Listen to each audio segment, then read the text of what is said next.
Hey, sweet people, excuse me for sitting in here, but look, I'm under Miss Pat Dancer's lovely blanket. I'm so cold. I didn't want to go in the craft room, so I should have turned that light off. Maybe that one too, but y'all could just listen. Look at my junk right there. Can I sit here like this? It's all the mail junk. I need to clean it out. Okay, we are on Anne of Ingleside, chapter 34.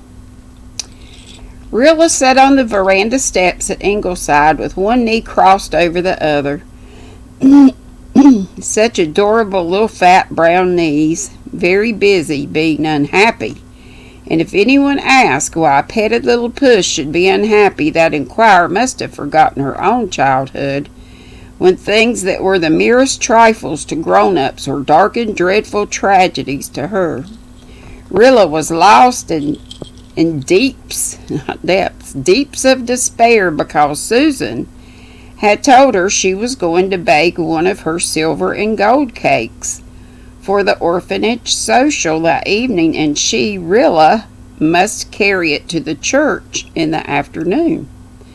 Don't ask me why Rilla felt she would rather die than carry a cake through the village to the Glen St. Mary Presbyterian Church. Tots get odd notions into their little pates at times, and somehow Rilla had got it into hers that it was a shameful and humiliating thing to be seen carrying a cake anywhere. I'd be afraid she'd drop it. I don't know how old she is now. Perhaps it was because one day when she was only 5, I guess we'll go find out, she had met old Tilly Pake, P-A-K-E, carrying a cake down the street with all the little village boys yelping at her heels and making fun of her. Old Tilly lived down at the harbor mouth and was a very dirty, ragged old woman. Old Tilly Pake up and stole a cake, and it give her a stomach ache, chanted the boys. To be classed with Tilly Pake was something Rilla just could not bear. The idea had become lodged in her mind that you just couldn't be a lady and carry cakes about. So this was why she sat disconsolately on the steps, and the dear little mouth with one front tooth missing. I bet she's about 6. Maybe 6 or 7. Was without its usual smile. Instead of looking as if she understood what daffodils were thinking about, or as if she shared with the golden rose a secret they alone knew, she looked like one crushed forever.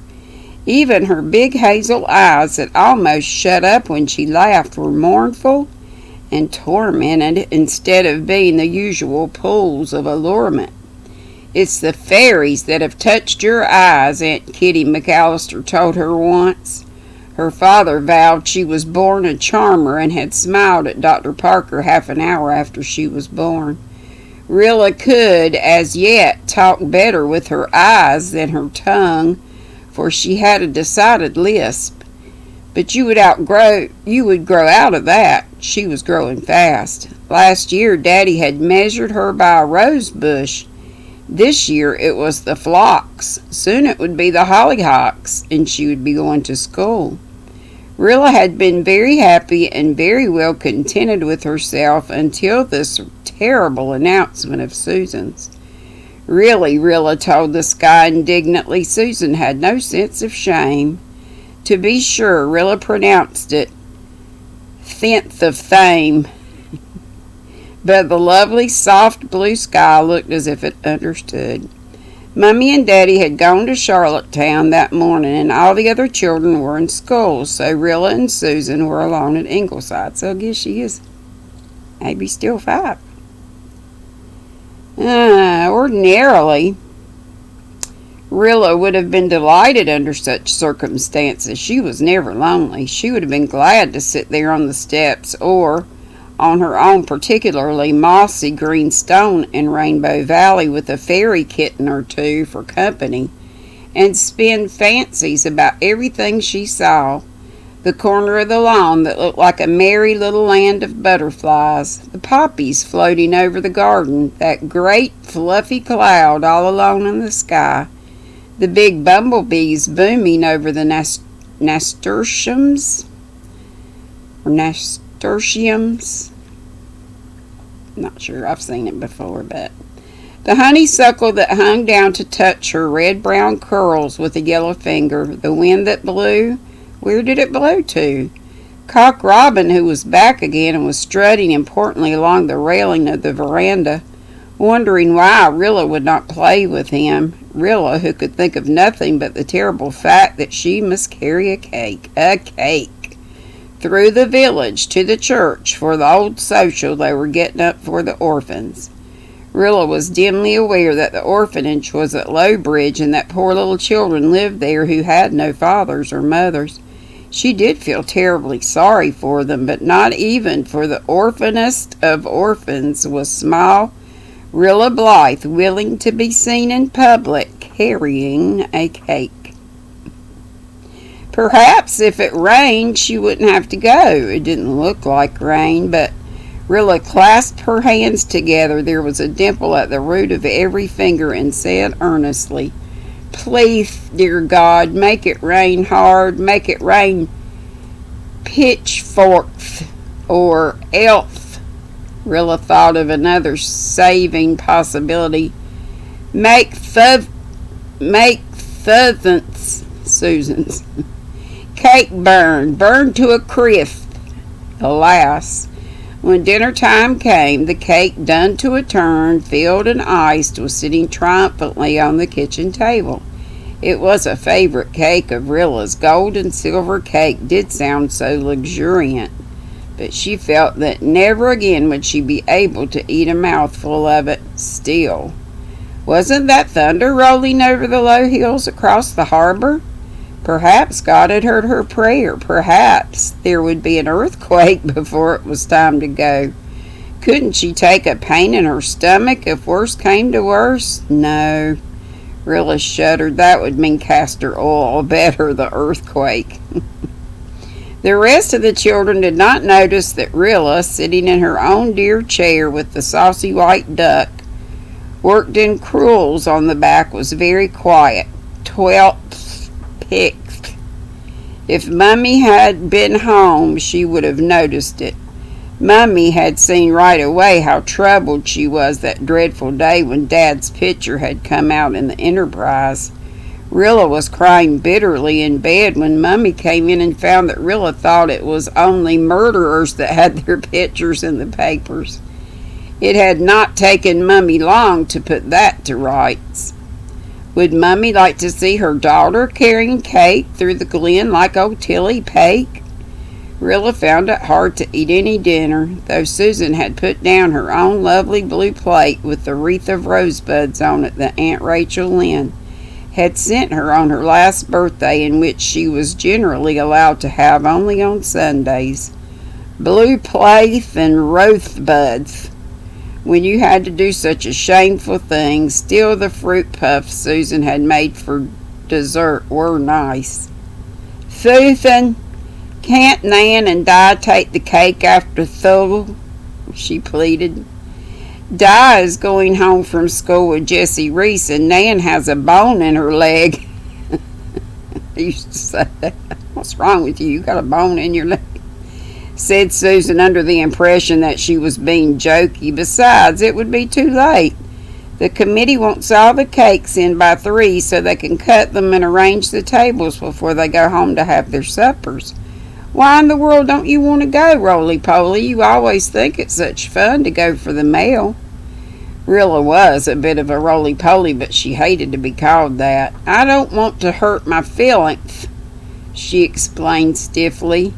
Susan laughed. Rilla was beginning to say things that made the family laugh. She never could quite understand why they laughed, because she was always in earnest. Only Mummy never laughed. She hadn't laughed even when she found out that Rilla thought Daddy was a murderer. The social is to make money for poor little boys and girls who haven't any kind fathers or mothers," explained Susan, as if she was a baby who didn't understand. "I'm next thing to an orphan," said Rilla. "I've only got one father and mother." Susan just laughed again. Nobody understood. "You know your mother promised the committee that cake, Pet. I have not time to take it myself, and it must go. So put on your blue gingham and toddle off." "My doll hath been tooken ill," said Rilla desperately. "I must put her to bed and stay with her. Maybe it's ammonia." Ammonia. "Your doll will do very well till you get back. You can go and come in half an hour," was Susan's heartless response. There was no hope. Even God had failed her. There wasn't a sign of rain. Rilla, too near to tears to protest any further, went up and put on her new smocked organdy and her Sunday hat, trimmed with daisies. Perhaps if she looked respectable, people wouldn't think she was like old Tilly Pake. "I think my faith is clean, if you will kindly look behind my ears," she told Susan with great stateliness. She was afraid Susan might scold her for putting on her best dress and hat, but Susan merely inspected her ears, handed her a basket containing the cake, told her to mind her pretty manners and, for goodness' sake, not to stop to talk to every cat she met. Rilla made a rebellious face at Gog and Magog and marched away. Susan looked after her tenderly. "Fancy our baby being old enough to carry a cake all alone to the church," she thought, half proudly, half sorrowfully, as she went back to work, blissfully unaware of the torture she was inflicting on a small mite she would have given her life for. Rilla had not felt so mortified since the time she had fallen asleep in church and tumbled off the seat. Ordinarily, she loved going down to the village. There were so many interesting things to see. But today Mrs. Carter Flagg's fascinating clothesline with all those lovely quilts on it did not win a glance from Rilla, and the new cast-iron deer Mr. Augustus Palmer had set up in his yard left her cold. She had never passed it before without wishing they could have one like it on the lawn at Ingleside. But what were cast-iron deer now? Hot sunshine poured along the street like a river, and everybody was out. Two girls went by whispering to each other. Was it about her? She imagined what they might be saying. A man driving along the road stared at her. He was really wondering if that could be the Blythe baby, and by George, what a little beauty she was. But Rilla felt that his eyes pierced the basket and saw the cake. Sorry, sinus yuck. And when Annie Drew drove by with her father, Rilla was sure she was laughing at her. Annie Drew was 10 and a very big girl in Rilla's eyes. Then there was a whole crowd of boys and girls on Russell's Corner. She had to walk past them. It was dreadful to feel their eyes were all looking at her and then at each other. She marched by, so proudly desperate that they all thought she was stuck up and had to be brought down a peg or two. They'd show that kitten-faced thing, a regular hoity-toity like all those Ingleside girls, just because they lived up in that big house. Millie Flagg strutted along behind her, imitating her walk and scuffing up clouds of dust over them. "Where's the basket going with the child?" shouted Slicky Drew. "There's a smudge on your nose, jam face," jeered Bill Palmer. "Cat got your tongue?" said Sarah Warren. "Snip it," sneered Beanie Bentley. "Keep on your side of the road or I'll make you eat a June bug." Big Sam Flagg stopped gnawing a raw carrot long enough to say. "Look at her blushing," giggled Mamie Taylor. "Bet you're taking a cake to the Presbyterian church," said Charlie Warren. half dough like all Susan Baker's cakes. Pride would not let Rilla cry, but there was a limit to what one could bear. After all, an Ingleside cake. "The next time any of you are thick, I'll tell my father not to give you any medicine," she said defiantly. Then she stared in dismay. That couldn't be Kenneth Ford coming around the corner of the harbor road. It couldn't be. It was. It was not to be borne. Ken and Walter were pals, and Rilla thought in her small heart that Ken was the nicest, handsomest boy in the whole world. He seldom took much notice of her, though once he had given her a chocolate duck. And one unforgettable day he sat down beside her on a mossy stone in Rainbow Valley and told her the story of the 3 bears and the little house in the wood.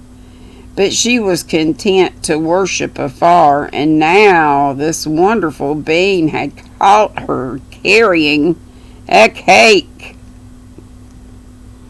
"Lo, roly-poly, heat's something fierce, isn't it? Hope I'll get a slice of that cake tonight." So he knew it was a cake. Everybody knew it.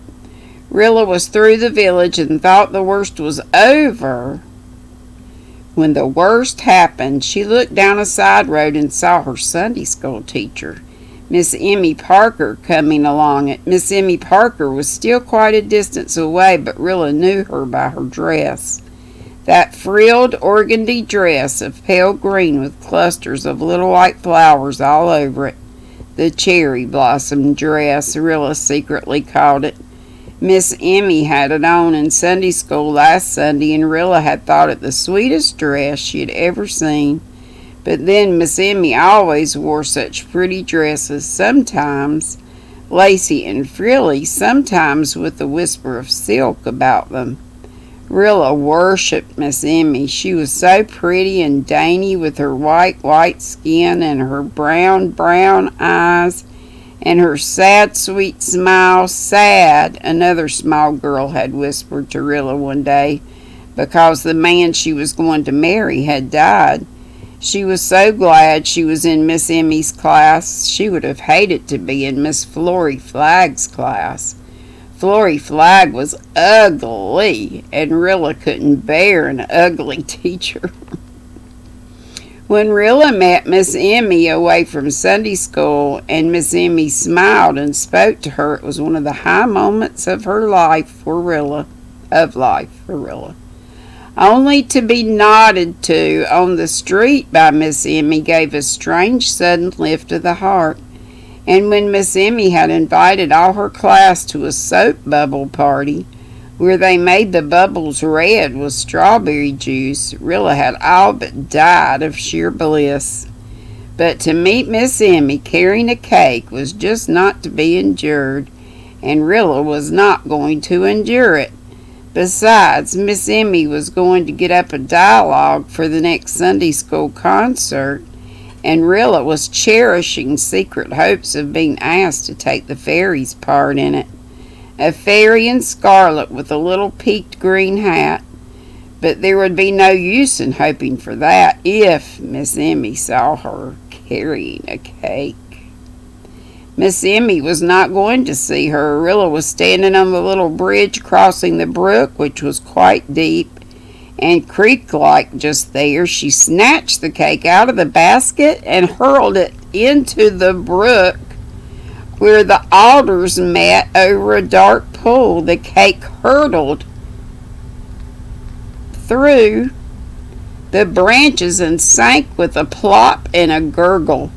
Rilla felt a wild spasm of relief and freedom and escape as she turned to meet Miss Emmy, who she now saw was carrying a big, bulgy brown paper parcel.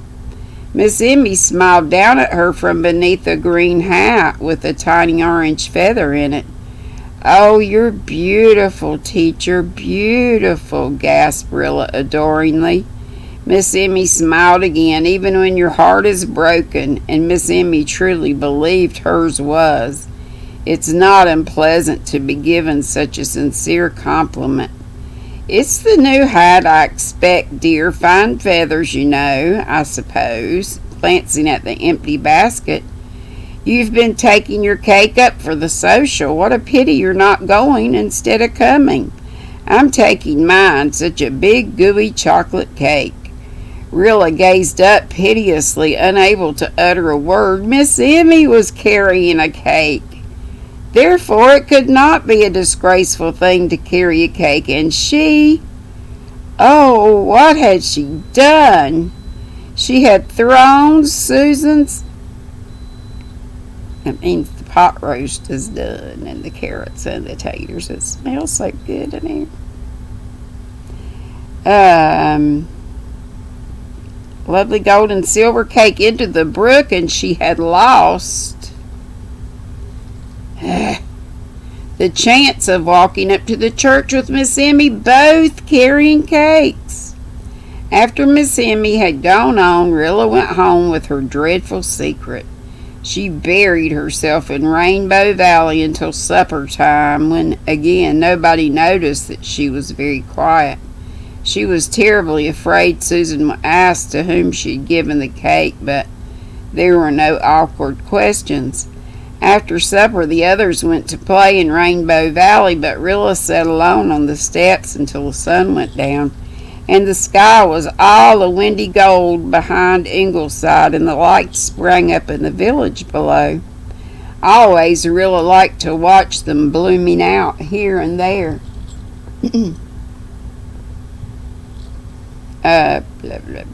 Here and there all over the glen, but tonight she was interested in nothing. She had never been so unhappy in her life. She just didn't see how she could live. The evening deepened to purple, and she was still more unhappy. A most delectable odor of maple sugar buns drifted out to her. Susan had waited for the evening coolness to do the family baking, but maple sugar buns, like all else, were just vanity. Miserably she climbed the stairs and went to bed under the new pink-flowered spread she had once been so proud of. But she could not sleep. She was still haunted by the ghost of the cake she had drowned. Mother had promised the committee that cake. What would they think of Mother for not sending it? And it would have been the prettiest cake there. The wind had such a lonely sound tonight. It was reproaching her. It was saying, "Silly, silly, silly," over and over again. "What is keeping you awake, pet?" said Susan, coming in with the maple sugar bun. "Oh, Susan, I'm just tired of being me." Susan looked troubled. Come to think of it, the child had looked tired at supper. And of course the doctor's away. Doctors' families die, and shoemakers' wives go barefoot, she thought. Then aloud, "I'm going to see if you have a temperature, my pet." No, Susan. It's just I've done something dreadful, Susan. Susan made... No, she wasn't Susan. That'n made me do it. No, he didn't. Susan, I did it myself. I threw the cake into the creek. "Land of hope and glory," said Susan blankly. "Whatever made you do that?" "Do what?" It was Mother home from town. Susan retreated gladly, thankful that Mrs. Doctor had the situation in hand. Rilla sobbed out the whole story. "Darling, I don't understand. Why did you think it was such a dreadful thing to take a cake to church?" "I thought it was just like old Tilly Pake, Mummy. And I've disgraced you. Oh, Mummy, if you'll forgive me, I'll never be naughty again, and I'll tell the committee you did send a cake." "Never mind the committee, darling. They would have more than enough cakes. They always do. It's not likely anyone would notice we didn't send one. We just won't talk of this to anybody, but always after this, Bertha, Marilla, Blythe, Remember the fact that neither Susan nor Mother would ever ask you to do anything disgraceful. Life was sweet again. Daddy came to the door to say, "Good night, Kitten Ken," and Susan slipped in to say they were going to have a chicken pie for dinner tomorrow, with lots of gravy through them, lashings of it. "And may I have a brown egg for breakfast, Susan? I don't deserve it." "You shall have 2 brown eggs if you want them, and now you must eat your bun and go to sleep, little pet." Rilla ate her bun, but before she went to sleep she slipped out of bed and knelt down. Very earnestly she said, "Dear God, please make me good. Make me a good and obedient child always, no matter what I'm told to do, and please, dear Miss Emmy, and all bless dear Miss Emmy and all the poor orphans." Orphans. And that is all. My goodness. Have a great night. It's after 7. Ooh. Triple C and Joe. Dana and Joe. Joe's having his monetization party. If you're watching this, Saturday night, what is today? The 15th of January 2021. Love y'all. Be sweet, don't be ugly. Bye-bye.